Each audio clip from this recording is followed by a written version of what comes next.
Quantas vezes você não se entristeceu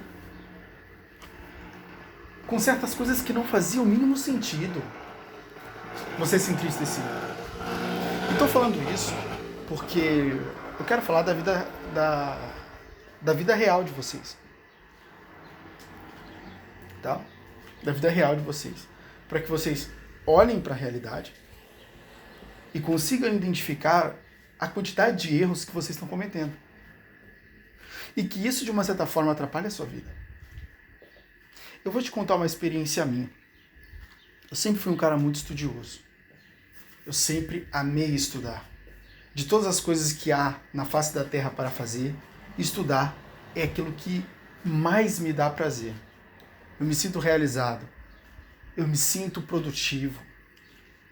Eu sou o resultado vivo daquela frase de Aristóteles, aonde ele diz: todo homem busca conhecimento. Todo homem se satisfaz com a busca do conhecimento. Basicamente, não foi assim, não foi com essas palavras que Aristóteles disse, mas foi isso que ele quis dizer. Né? A felicidade do homem está na busca pelo conhecimento. E não tenho o hábito de ficar decorando as citações como elas são, tá?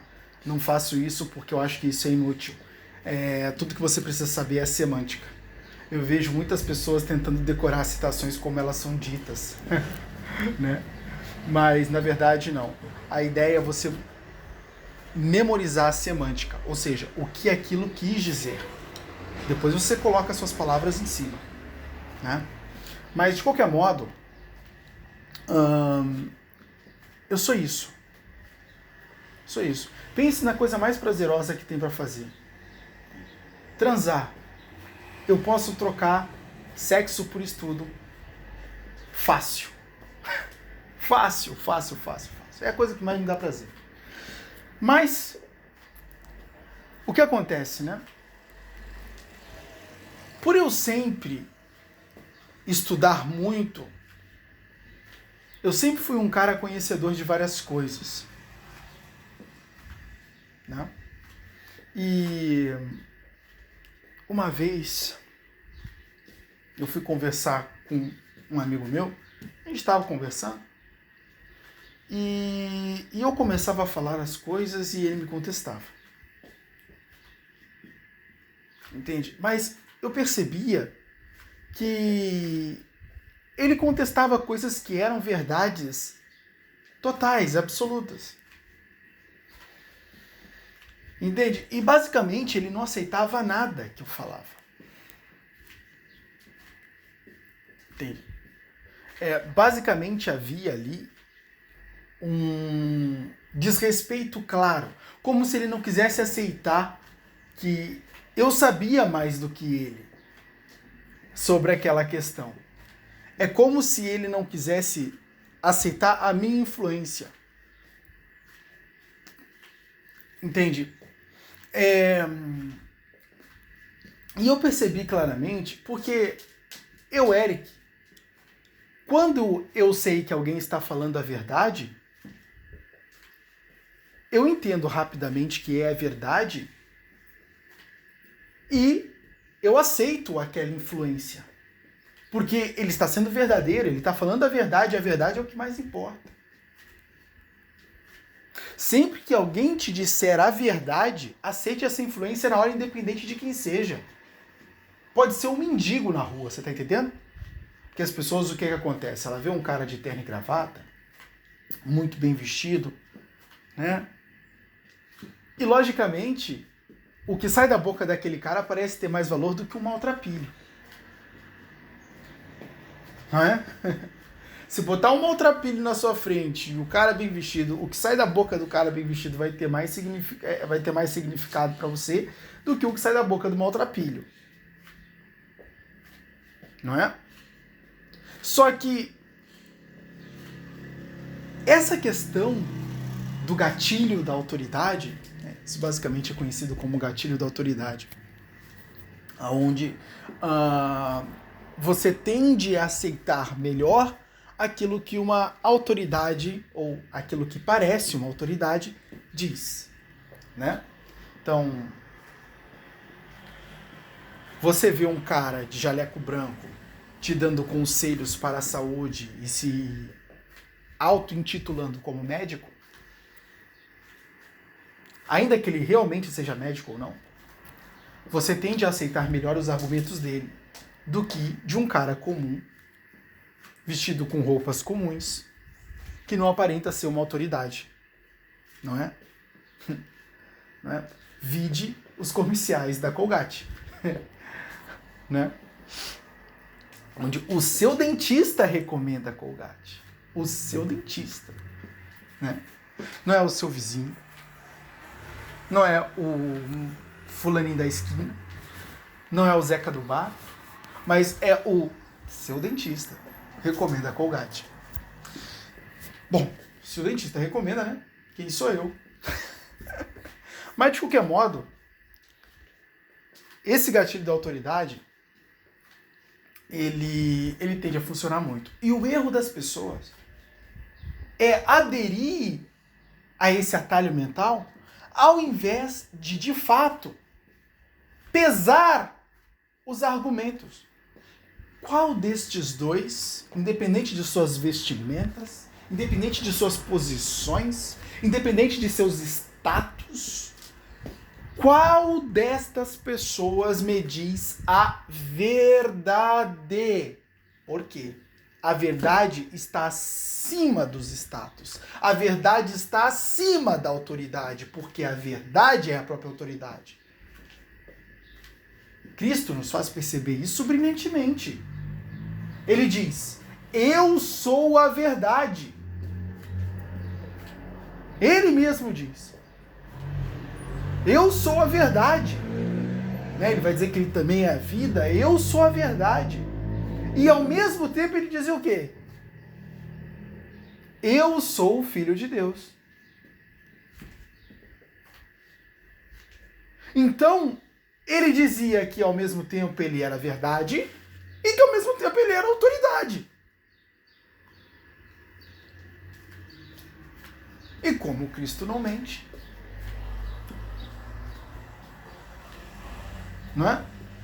Então ele era a verdade e ele era a autoridade ao mesmo tempo. Mas por quê? Muito simples. Porque a verdade é a autoridade. A verdade é a autoridade.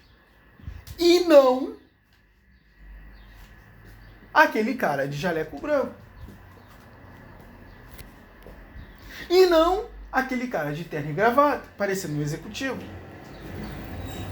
Você tá entendendo? A verdade é a autoridade. Então, o que eu tenho que aceitar?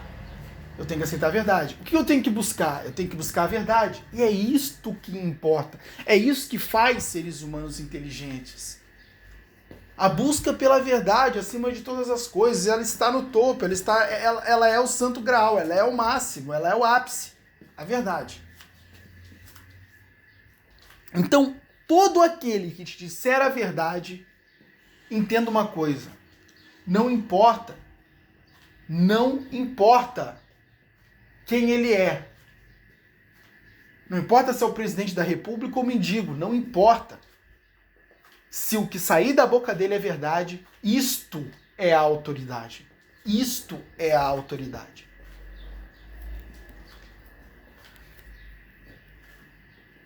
E eu estava claramente falando a verdade para ele. Mas ele não estava aceitando e estava buscando contestar tudo o que eu estava dizendo. Né? Não que é errado contestar o que você está falando, entende? Mas você tem que saber que existe uma linha tênue entre a discordância e a birra. Discordar é você ouvir um argumento, não concordar e contra-argumentar. Isso é discordar. Agora, você pegar, dar a mínima pro argumento e só contra-argumentar é birra. Você tá entendendo? E isso não é nada inteligente, porque isso é idiota. Isso é idiota. Você está deixando de aprender. Você está deixando de apreender a realidade. Você está deixando de aprender o tema e apreender, ou seja, de entender a realidade, desvendar a realidade, quer dizer, não a autoridade, a realidade. Você está deixando de aprender a realidade e desvendar a realidade. Você está ficando burro, você está entendendo? E o que mais tem é desses caras, teimosos, birrentos, e que se acham inteligentes, mas não são.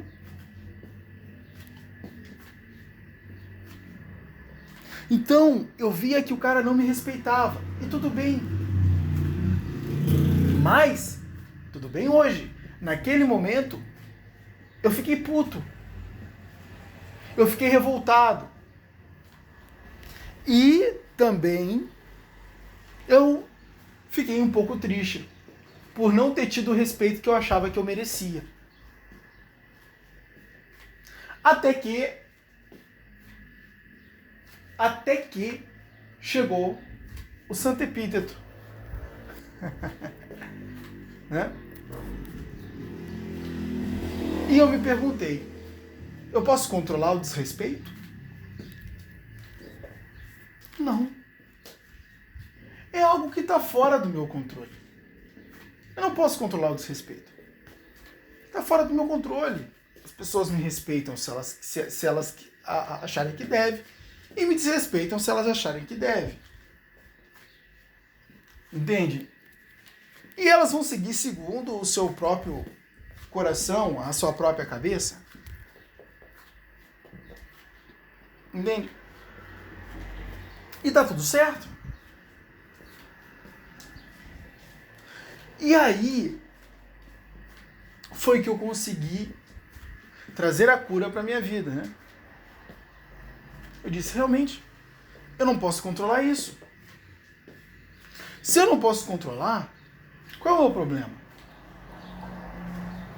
Não vou gastar energia pensando nem mais um minuto sequer nisso. Porque não faz sentido. Tudo bem que eu me esforcei, eu estudei muito para entender as coisas, né? E eu queria ter o respeito, entende? Porque eu não estava brincando. Eu não estava falando sem ter conhecimento da coisa. Até porque é ideal a gente chegar não tendo conhecimento do assunto e dizer, eu sou leigo nesse assunto, eu não sei, eu não entendo muito, mas acho que... Agora, quando a gente sabe o que a gente está falando, porque já fez pesquisas e entende, a gente vai falar com propriedade. E eu estava falando com propriedade. Porque eu entendi. Então, uma pessoa que fala com propriedade porque entende merece o respeito. Só que, às vezes, não vai ter. E isso pode chatear como me chateou. Mas cabe a nós entender as coisas que estão sob o nosso controle e aquelas que não estão.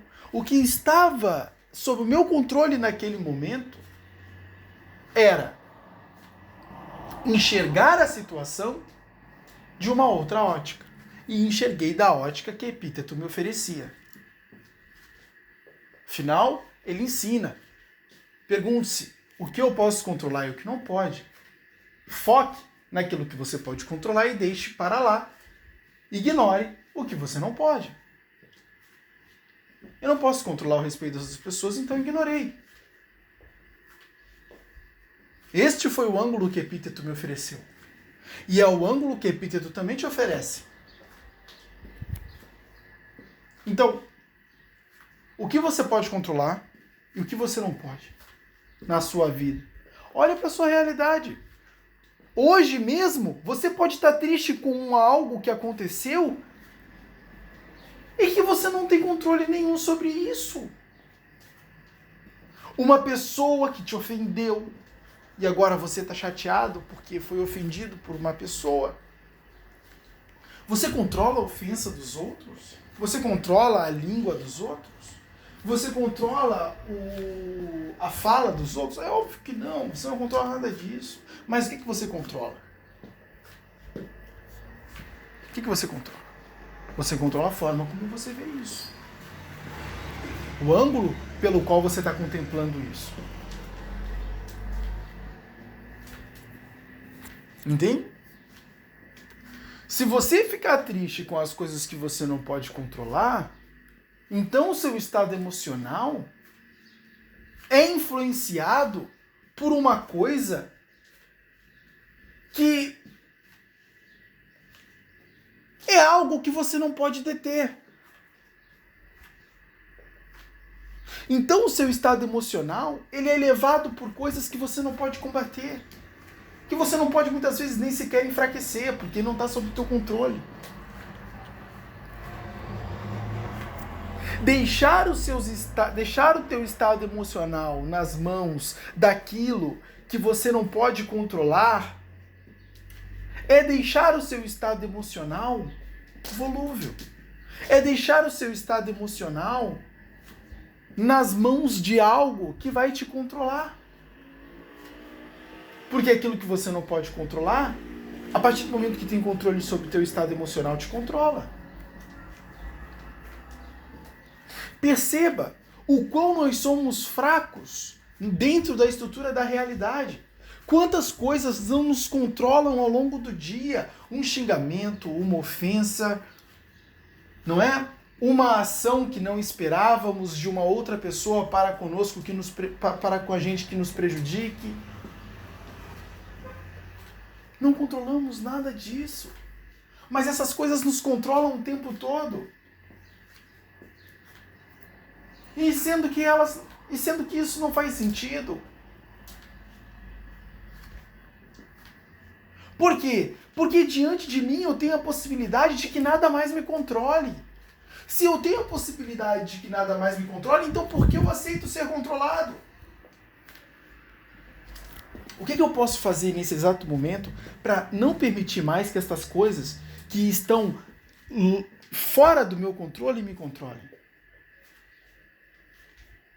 Eu posso mudar o ângulo, o ponto de vista.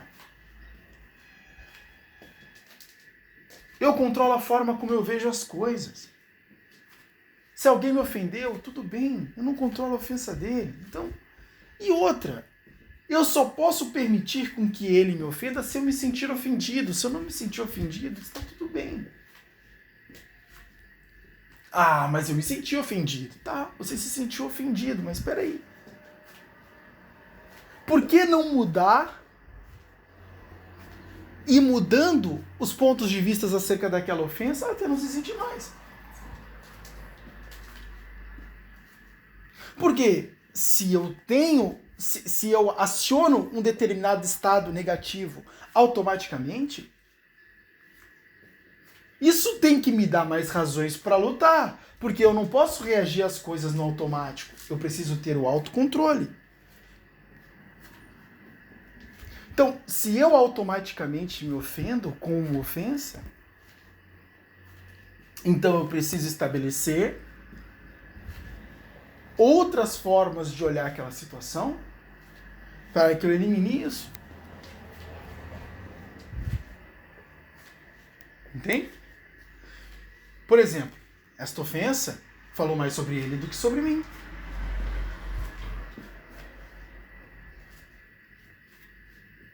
Eu estava em paz e tranquilo. Eu sei quem eu sou e eu sei o que eu fiz. Essa ofensa foi verdadeira? Não, então ele está enganando a si mesmo e me ofendeu baseado no engano.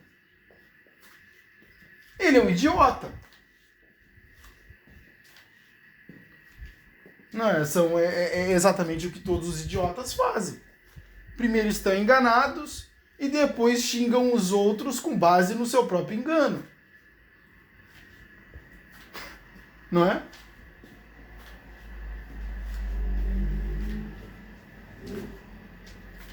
Isso é coisa de comunista. Então, o bicho é um completo idiota.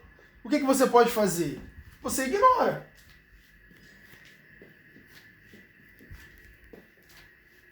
né? Se você lidar com as situações desta maneira, juro pra você, você vai ser invencível. Como diz o próprio Epíteto, você vai ser invencível. Você vai ser invencível e não mais irá ficar chateado com coisas irrelevantes que não fazem sentido para você, que estão fora do seu controle e que muitas vezes são proferidas por pessoas malucas, completamente fora da realidade. Isso é inteligência emocional aplicada na prática. Isso é inteligência emocional total. O estoicismo, entenda uma coisa, inteligência emocional não é novidade. Não é novidade. O estoicismo já tinha entregue as ferramentas para a inteligência emocional. A inteligência emocional é algo absurdamente teórico. Não é à toa que tu vai ler aquele livro do Daniel Goleman, Inteligência Emocional, ali tu só vai encontrar teorias, entendeu? Você não vai encontrar prática ali. Entendeu? Porque ele nem precisa colocar nada prático ali. Porque já está tudo pensado, já foi tudo pensado. E tudo está no estoicismo. Tudo está no estoicismo. Eu li aquele livro do Daniel Goleman todinho, o Inteligência Emocional. É incrível como só tem teoria. Não tem algo aplicado, não tem algo prático, não tem um praticando a inteligência emocional. Não. Mas de qualquer modo,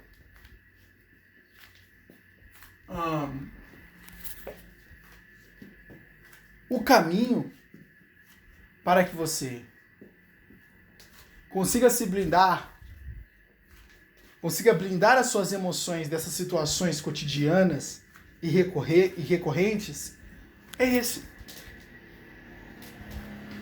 É esse. Então,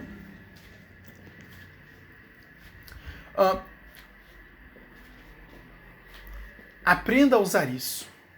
E use isso recorrentemente. Para que você não se entristeça com coisas idiotas.